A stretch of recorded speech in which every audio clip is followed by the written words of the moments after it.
Okay, we have officially landed on an island. You know, we're up, we're off, we're away we go. We are here. I am assuming we are at the Lotus Eaters. That was my prediction made in the last video. I'm going to stand by it from context clues that we are at the Lotus Eaters. We are skipping the island of Ismaros, which, again, if I were adapting it, that's what I'd be doing. We met Eurelicus, the most intransigent crew member ever, the actual worst. We met Polites, who is like not a character. Okay, that's not fair. He is a character in the Odyssey. As I mentioned previously, he's a character but not a character. He is mentioned twice.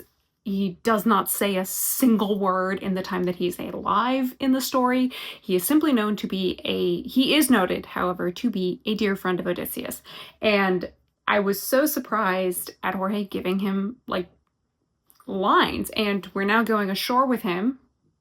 It's probably gonna get more lines, I guess. And I find that really interesting. I'm still curious to see what we do with him. You have the chance to play with a character because you know, at least, like, okay, he's a dear friend of Odysseus, and you know roughly the area when he's gonna die. Again, it's between two very specific incidents where members of the crew die, but Homer doesn't tell us which of the two he dies in. But we do know that at least if he doesn't die in the first of these two incidents, he did from the second one. He definitely did by the second one if he's not dead from the first. So, yeah, we are therefore going on. We are in the penultimate song of this saga. Maybe if I'm lucky, I'll be able to actually react to more than one song in a video, but honestly, I make no promises because that's what I thought with Full Speed Ahead. Look how that turned out. However long that was when I edited it. I'm not sure. It's fine. But okay, let's continue this on, and we'll go into this with open arms. Oh, almost like jungly sounds, very like creating an exotic feel. You can relax, my friend. This is the voice of Polites, I believe. I can tell you're getting nervous. That high so sound. Do yourself a service and try to relax, my friend. I'm fine, Polites. Yeah, there's Polites. Think of all that we have been through. We'll survive what we get into. I know that you're tired of the war and bloodshed. Tell me, is this how we're supposed to live? Look at how you grip your sword and I've said, why should we take when we could give? You can show a person that you trust them when you stop and lower your guard. Here we have a chance for some adjustment. Give it a try, it's not that hard, I'm telling you. Nobody hate me because I just paused what I'm assuming is before the chorus. Baby boy, child. I'm gonna call you baby boy because of the high tone of your voice. What kind of Greek are you? Like, child, come here, come close, Polites. Odysseus did not become a Greek king, a Greek hero, king of Ithaca, by playing nice. Okay, well, maybe he ascended to the throne by playing nice because he ascended through bloodline. This man did not become known as a Greek hero by playing nice. Okay, great. Team break. I mean, like, adaptive, even just stuff aside, no Greek in their right mind in the Mycenaean period would be saying, hey, just relax, don't be on guard. We didn't just fight a 10-year campaign against, like, our biggest goddamn opponent. We're not just rolling around on a strange island, which historically, in terms of Greek mythology, usually ends badly for somebody. Just relax. No, not in a million years. What kind of Greek are you? Sir, no Greek in their right mind. No Greek in their right mind would have this philosophy. I mean, this philosophy would not even be entertained. It is so antithetical to the culture of Hellenic and Mycenaean Greece. They absolutely were not embracing pacifism or nonviolence. This is not to say that idea is bad. Like, I have nothing against what Polites is saying in a modern context, but in an ancient Greek context, absolutely not. I mean, and that's, again, is remembering that, like, the joy of reading Greek mythology and getting into it is embracing the fact that everybody is basically an unwarranted and unmitigated asshole. Like, they're all garbage people. And even by some of the like, standards of the Greeks, they were garbage people.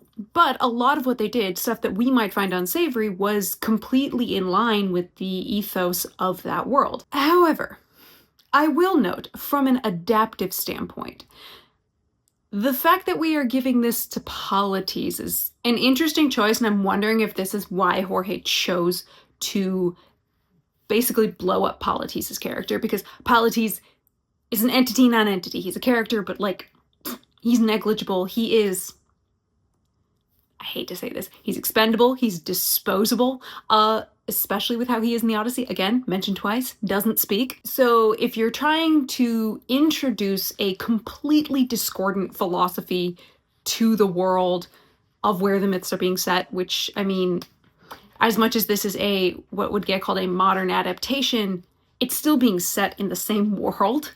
We are essentially putting anachronistic philosophies into it here. I'm not entirely sure how I feel about this. And that's me coming from, like, a personal level, from a, like, personal big fan of Greek myth level. From an adaptive standpoint, I think I see why we're doing this. But I'll continue on that thought train a little more. I'm gonna let it keep playing. Oh, but also before I let it keep playing, the song thus far is a bop. Like, nothing against the music. The music's bopping nicely. This life is amazing when you greet it with open arms. Whatever we face, Mallets. I like the mallet instruments in the back. From the heart. Again, creating this exotic feel. Light up the world, here's how to start. Greet the world with open arms. Greet the world with open arms. What in the hell was that noise? You know what? I'm sure I'll find out in a second. Okay, so I wasn't really sure what the title Open Arms was going to mean. I thought we were honestly going to be applying that to the Lotus Eaters, because they are a very, well, I'll probably have to talk more on the Lotus Eaters in a bit. Unless that sound was the Lotus Eaters, and now I am deeply curious. Stop getting sidetracked. Control the ADHD, kiddo. Again, greet the world with open arms? No Greek in their right mind. Not a one. And let me put it this way. Odysseus, at least as he is in the Odyssey, never in a million fucking years would embrace this philosophy. Ever. Not in a million years. Never once would Odysseus, as he is in the Odyssey, even entertain this theory. The closest he would come to entertaining the idea of non-violence, at least, would be if it serves his purpose. If it's easier to just sneak out, do something, like, tricky, to get out of things. He would never be in a situation where he lets his guard down. He would never be in a situation where he, like, hopes for the best. Even the phrase, like, hope for the best, prepare for the worst. Like, no, he would just always be, no, we're gonna meet shit. Like, we're just gonna meet shit. Let's just embrace that. Let's go in with the assumption we're not gonna meet something good. We're not even gonna hope for best. We're assuming the worst out the jump. Pretty much always. Which, again, in the context of the world of these myths, smart. That's how it should be. And that's even why I had mentioned in The Horse and the Infant that, like, even when, by this point, like 10 years down the line, Telemachus is going to set off to go meet other Greek kings, these other heroes who fought in the Trojan War, who fought with his father. He has to be careful how he does it. He has to essentially go about it in such a way where he says, I am not here to cause trouble, making that very clear from the offset. Otherwise, like, fight first, ask questions later. Honestly, Greek hero, your baseline is understanding you are in a culture of violence, to being very ready and willing to participate in that culture, no questions asked. Okay, well, maybe some questions asked. And there are rules. We're not all, like, freaking Ares frenzied out on the battlefield just out to spill blood with no regard for anything else. There were, of course, rules and morals and ethics and things in place such that you weren't Ares out on the battlefield. Baby boy, child, sweet summer child, bro, have you secretly eaten Lotus already? Like, did I miss a cue and he's already eaten Lotus? Because if you told me Polites had already accidentally eaten Lotus, this would make even more sense. Like, Lotus did shit to you. I'm actually gonna back this up a little, because let me get that last line and then go back to whatever that strange voice was. From the heart, no matter the place, we can light up the world. Here's how to start. Greet the world with open arms. Greet the world with open arms. Welcome. Stay back! Stay back. What are you? My friend, greet the world with open Shut up, arms. Polities. We're only here for food. 600 friends are waiting for us to show our faces. Stay back, I'm warning you. If we don't get back safely, must be the my Lotus men will Eaters. turn this place into blazes. Here you go. See? This life is amazing when you greet it with open. First off, hush, Polities. It's never gonna happen. He's never embracing this philosophy. Shush. Are these the Lotus Eaters? This is a choice. Not a bad choice. There's nothing wrong with this choice. It's like I'm very entertained. I'm just sort of taken aback because the Lotus Eaters in the Odyssey are just people. Like, there's nothing magical, mystical, monstrous, weird about them. They are just people who eat lotus. The problem is that the lotus has an effect. The lotus is, I mean, the closest thing you'd want to compare it to is probably something like an opiate. It essentially, you eat it and it makes you forget who you are. It makes you never want to leave the island. It just like, you just sort of bliss out to the point you do nothing else but lie around and eat lotus. Homer is using this as well as then transitioning to the encounter with the Cyclops. That's why I always say, like, the Lotus Eaters and Cyclops are super duper linked. You can't split them apart. The Lotus Eaters and the Cyclops in that way are presented in a very, like, the other form.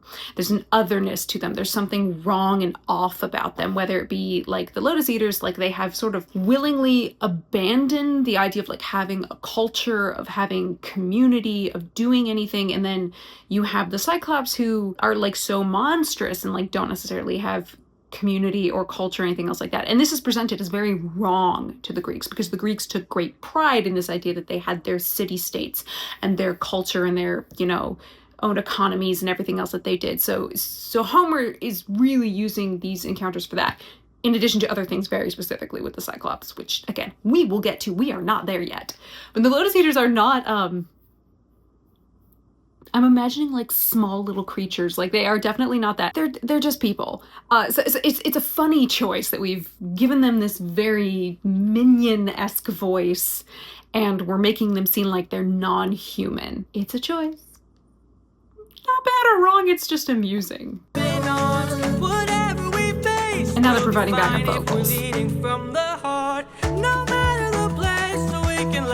On that note, actually, again, we're doing a lot of pausing, I'm sorry. On that note, it is interesting we have these Lotus Eater minions providing backup vocals to Polites, who is putting forth a philosophy that is so wrong to the ancient Greeks. Like, every ancient Greek would laugh him out of town. And again, this is an interesting way that Jorge is adapting this character, taking a character who in a way does not exist beyond a name and briefly being alive and then dying, and creating a character who is antithetical to the culture, who's anachronistic to the culture, really. But if you then contrast him with Eurylochus, who I had said it seems to be bringing forth a lot of that very impetuous, impulsive, rather brutal nature, which probably would have been more common to see, having somebody be such a stark contrast. It's clearly done very deliberately in the terms of a narrative.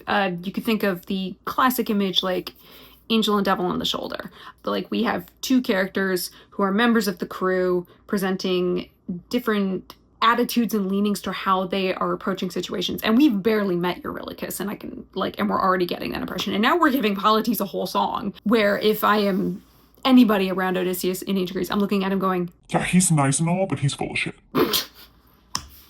in that world, absolutely, he's full of shit. Like, nowadays we go, that's a lovely thing to think about. Be empathetic, be understanding. Hey, maybe don't immediately want to kill everyone around you. It's beautiful, just not for ancient Greece.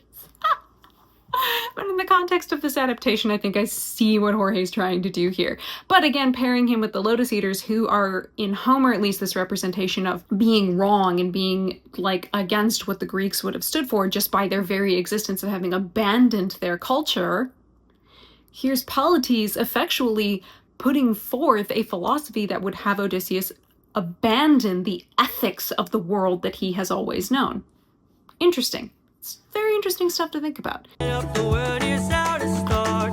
Greet the world with open arms. And Greet these the mallet world with instruments are open great. arms. My friend, I wish Oh, that I could say guitar. that I hear you. agree. But look at the way this fruit is glowing and filled with glowing seeds. It's Lotus. It took me a while to notice just But also, what if it's kind only of Odysseus and fruit Polites, we are it is. speedrunning It's a the Lotus Eaters. It controls Makes your sense. mind and never lets you free.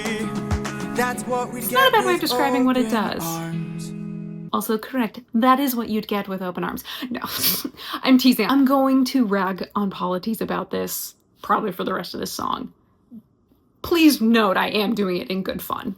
Like, obviously, I'm enjoying the song. I'm having a good time. I am doing this in good fun. That's an interesting way to describe what the Lotus does. That's like, yeah, that's not a bad way to describe it. Also, as I noted, we clearly are kind of speed running the Lotus Eaters. So the encounter with the Lotus Eaters actually takes a little more time in the Odyssey. Like, it's not the longest stop you go through, but they spend essentially a couple days on the island. And that's because it's Odysseus and his whole crew who show up on the island. And the problem is a bunch of his crew eat the Lotus, and then they're just lying there like, you know, like, what were we trying to do?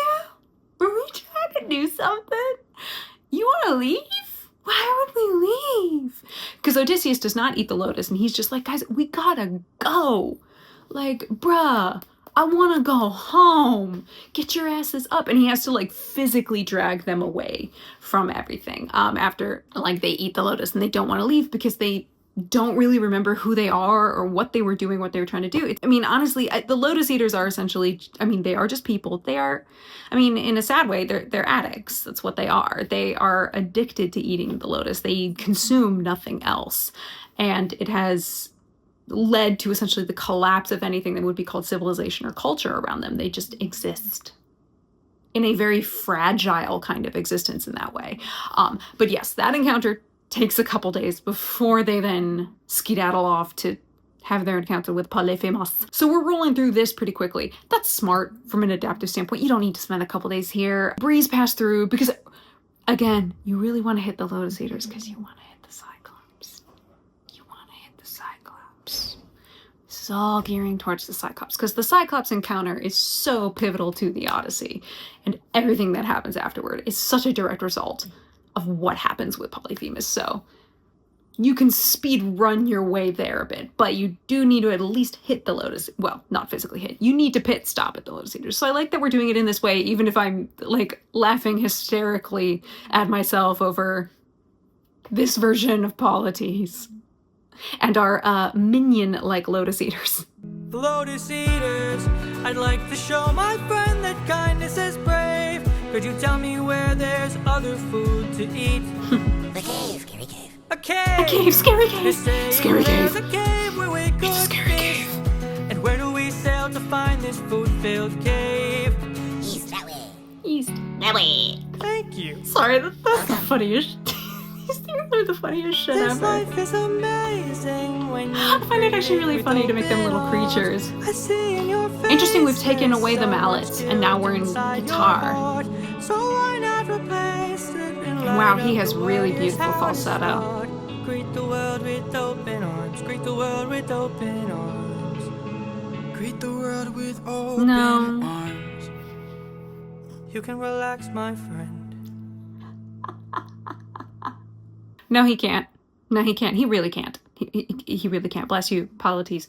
You're lovely. Your voice is very lovely. Again, it's a really beautiful, very high, light tenor up in his falsetto, it would sound like, and a contrast with Eurylochus, who we heard in the previous song, a contrast with Odysseus, who does a lot of belting. It creates, of course, this kind of almost innocent, naive sound. It is, admittedly, if I have to take a moment to be a little critical, we have to say, bro, you just fought for 10 years at Troy.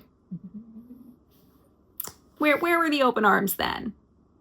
How are the open arms doing at Troy? How are they doing when you guys sacked Troy?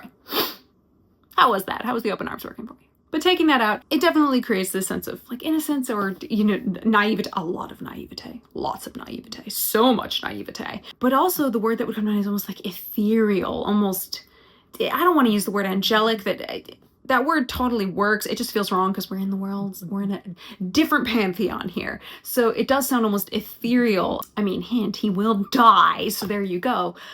But again, adds to the whole, what is being laid down here in this song? While in the context of an adaptation is creating the, one side of the argument that's essentially was put forth by the thesis statement of Just a Man, which is, when does a man become a monster? That whole wonderful bit in Just a Man, the thesis statement of our Odysseus character. Here is somebody saying, well, here's my thought. So from an adaptation standpoint, that's what this song is serving as, and giving Polites a character, but really having him voice this. And as I, step again outside of that, I say that, it makes sense. You take a character who doesn't really properly exist in the Odyssey as a character to then give him a philosophy that is absolutely not in line with anything in the myth or anything of the world of that myth. Yeah, again, modern adaptation. I'm very aware. I will keep saying this because I'm going to talk in a way that might make it sound like I'm forgetting this is an adaptation. I'm very aware. I'm just presenting you one side that says hey, when you think in terms of the source material, nobody in their right mind would think this way. Nobody in their right mind would put forth this philosophy because they just wouldn't think that way. It was not something that would have come to mind. But again, take a character who doesn't really exist, into whom you have quite a bit of borderline carte blanche, and give him this philosophy. It makes sense you would choose this character to do it. It's interesting that you then pair him with this almost unearthly, beautiful, light, high tenor, and then also have the Lotus Eaters providing these little oohing backup vocals to his song, because they, in a Homeric tradition, are a representation of nope, we're not doing that. There's clearly some interesting little things, and I'm like, how much of this actually went into the thinking of creating this character and doing this beyond the, hey, we need someone to provide one side of the argument. I mean, that's the very clear, obvious bit of what narrative purpose Polites and this song are serving the musical. But all this other stuff I'm saying, I'm like, Jorge, were you thinking about this? Because if you were, I am extra, extra happy. Again, this shows how much thought into the myth and how the myth is functioning both in its own time and within this musical. How much thought was put into it. There's a lot you can grab from this, even if you're like me and maybe being critical of it in a way that's not always super gushing. I'm telling Polites, you're full of shit. No way. This is not going to happen. Keep dreaming. Well, you're going to be dead soon, so it doesn't matter. That being said, we then are, of course, set up to be sped along our way to the Cyclops. But this is the penultimate song of the saga. We have a whole nother song called Warrior of the Mind, which giving me very Athena vibes. Just saying. If you're going to say the phrase Warrior of the Mind, any Greek myth nerd in their right mind is going to go, Athena? Will the real Athena please stand up? It's Athena. So, which there will be a lot to talk about in that respect, because holy crap, we're bringing her in early in the context of the musical, late in the context of the Odyssey. So that would mean we have one more thing coming in prior to the next saga, which I know is called the Cyclops saga. So we are almost there. We are almost at my tentpole of Polyphemus, but we've done a lot. And this song is very interesting in setting up a, hey, here's a thought. Maybe consider this. He absolutely won't. And I say that with fair amount of certainty because you can't reasonably follow the Odyssey and say he'll embrace this philosophy. And if he did, you would watch me legitimately lose my shit. And probably not in a good way, because no way in hell. It never happens. Odysseus just doesn't do it. It doesn't make sense for the character. It doesn't make sense for any of that. But no, musically, a lot of really cool stuff. I liked these sounds almost of a jungle at the beginning, as I was putting it, creating that oh, it's exotic, it's different. These are foreign lands. They've never been to the island of the Lotus Eaters before, so this is all new to them. Again, the mallet instruments, I wanted to say marimba, or steel drums even in the back, these beautiful mallet instruments in the back, adding to that kind of atmosphere, creates a cool groove. Feels very fitting for the Lotus Eaters. If you were to tell me that is the musical soundscape of the island of the Lotus Eaters, I'd go, yeah. That is so their vibe. It absolutely works. And again, someone can tell me, does Polites secretly eat lotus, like in a stage direction that somebody knows somewhere buried off in the archives of all of the epic, the musical knowledge? That would honestly be funny as shit. I'm just saying, like, as a fun bonus, does he secretly eat lotus and I don't know? I mean, it would be in line with the myth, because obviously the men do eat lotus, and the problem is like, that's why they're stuck there for a couple days, is they eat freaking lotus, and a bunch of them do. But like, if Polites takes a little nibble on a lotus, and then all of a sudden he's like, man, dude, just relax. Just relax. You'll be fine. That would be so in line. Honestly, that'd be really funny. I don't think that's actually what happened. This is me just amusing myself at this point. But, okay. Let's find out about all this warrior of the mind stuff.